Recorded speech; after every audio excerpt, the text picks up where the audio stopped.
Charles Baudelaire, que tenía mucha vecindad con el demonio, tiene una frase magistral que yo creo que fue inspirada por el propio Satanás, ¿no? Que dice que la gran obra de arte del demonio es hacernos creer que no existe. Es hacernos creer que podemos vivir pensando que él no existe. Eso usted lo ve, supongo que muy a menudo. La increencia de la mayoría de nosotros en la existencia del demonio. Sí, yo diría que lo veo en dos niveles. Uno, el de la sociedad. Sobre todo en Europa, pues claramente vamos hacia una sociedad en la que no hay nada religioso. La religión está apartada completamente de la vida pública. La religión es algo para su vida personal y hay que sacarla de la calle, hay que sacarla de los discursos, hay que sacarla de cualquier monumento. En ese sentido, primero se dejó de creer en el demonio y al final se deja de creer incluso en Dios. Ambas cosas puede parecer que están totalmente separadas, pero no, hay una relación, porque el miedo al demonio acerca a Dios. Claro. El miedo bien entendido. El miedo a decir, oye, no te metas en eso, que esto es muy grave. No te metas en tal cosa, el esoterismo, la brujería, etcétera, que ese miedo, el miedo bien entendido, el miedo correcto, el miedo prudencial, es una cosa que acerca a Dios también. Porque mucha gente metió un poco la mano y enseguida se volvió a la confesión, se volvió a Dios. Eso ha pasado a lo largo de todos los siglos, jóvenes que han hecho espiritismo, etcétera, y que volvieron a Dios con más fuerza, incluso después. Entonces la sociedad se aleja de Dios, la sociedad va siendo una cosa sin nada espiritual. Y después, dentro de la Iglesia sí que veo que hay toda una corriente, que es lo que hablábamos antes, una corriente racionalista, una corriente que reduce el cristianismo a 6, 10, 15 verdades fundamentales, e incluso menos. Al final, que Dios existe, que Jesús es Dios hecho hombre, que existe el cielo y ya está. Esa versión racionalista, claro, cambia todo. Porque en esa versión ya no es tan necesaria que la moral sea precisa, ya no es tan necesario romperse la cabeza en esto es correcto o no es correcto. Pienso en cuestiones como la humane vitae o tantas cosas. Tú vas a la esencia y se acabó. Frente a eso está la versión de la tradición. La tradición dice, no, mira, hemos recibido una tradición, debemos ser fiel a ella. Porque esta tradición nos viene de lo alto, ha sido preservada durante siglos. Esto no es una obra humana. Si todo se redujera a 5 cosas, la Biblia diría 5 cosas y se acabó. Pero no,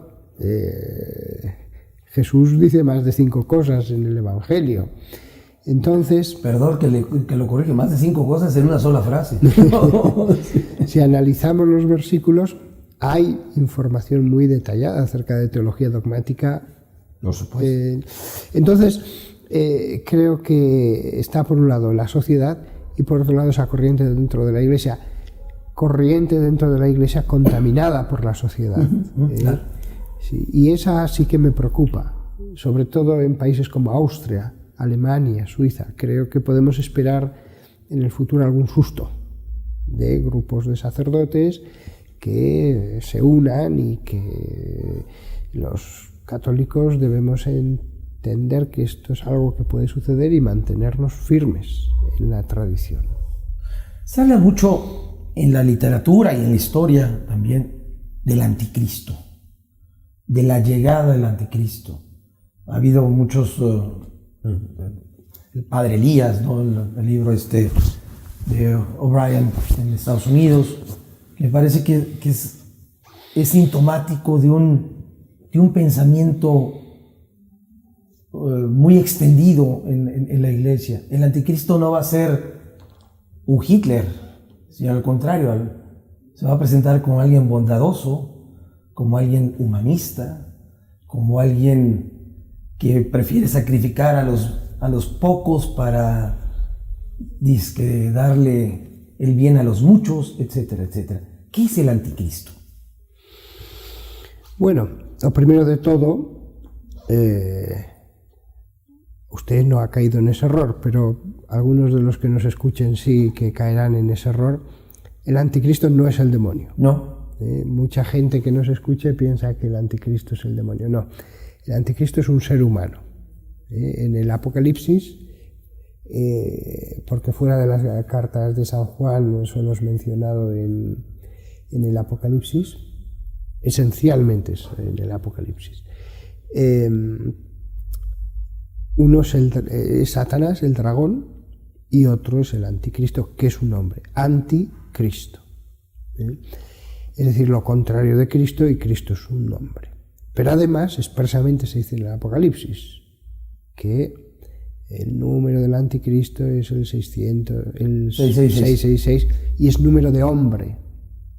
Luego dice, es número de hombre. Queda claro, aquí no debemos pensar que es el número del demonio. Satanás. Por esas dos razones, por el nombre y por esa expresión de ese versículo. Bien, ¿cómo será el anticristo? El libro del Apocalipsis no se extiende en dar una descripción del anticristo, pero en mi opinión sí que será como una especie de Hitler. ¿Por qué? Porque claramente se dice en la Escritura que él extenderá el odio, la guerra entre las naciones. Eso solo se logra teniendo el poder sobre la bestia. La bestia en el Apocalipsis es un poder político. Eso está clarísimo. Por muchas razones, porque la descripción de la bestia con sus cabezas y todo se parece como una gota de agua a las descripciones del profeta Daniel.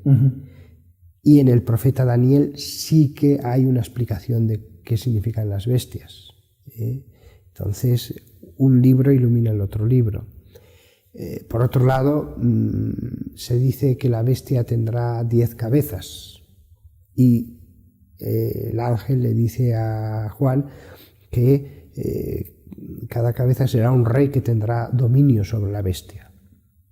Entonces, es evidente, si hay un rey sobre la bestia es que es un poder político. Y si encima lleva la guerra a las naciones, etc., todavía queda más claro. Entonces, la guerra a las naciones en el fin del mundo, cuando suceda, nadie sabe cuándo sucederá, si quedan pocos años o muchos. Siempre digo, pueden quedar 20 años o pueden quedar 1000, o 10.000, o 50, nadie lo sabe. Pero cuando venga el anticristo, mi opinión es que será como una especie de Hitler, o un Napoleón, o un Nerón, o un Stalin. ¿Por qué? Porque él necesita poder para hacer su obra de maldad. El anticristo no es un intelectual. El anticristo no es meramente una figura religiosa. Él tiene poder, por eso tiene capacidad de llevar el mal. Además, podemos ver claramente en la figura de Hitler, de Napoleón, de Nerón, la figura, el tipo del anticristo. Ellos son una sombra de lo que será el anticristo perfecto, consumado. Que después eso se puede, sobre todo en un primer momento, rodear de buenas razones, de humanismo, de bondad. Sí, el mal llega al poder siempre cubierto de las mejores razones. Sí, claro. Pero una vez en el poder, usa el poder para el mal.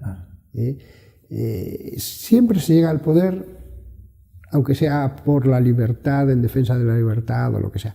Después, una vez que tienes el poder absoluto, ya lo usas para hacer el daño. El anticristo ciertamente será como un Hitler, pero muchísimo más poderoso. ¿Por qué?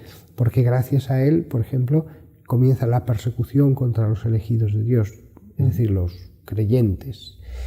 Eso no se lograría por parte de él si no fuera porque tiene ese poder.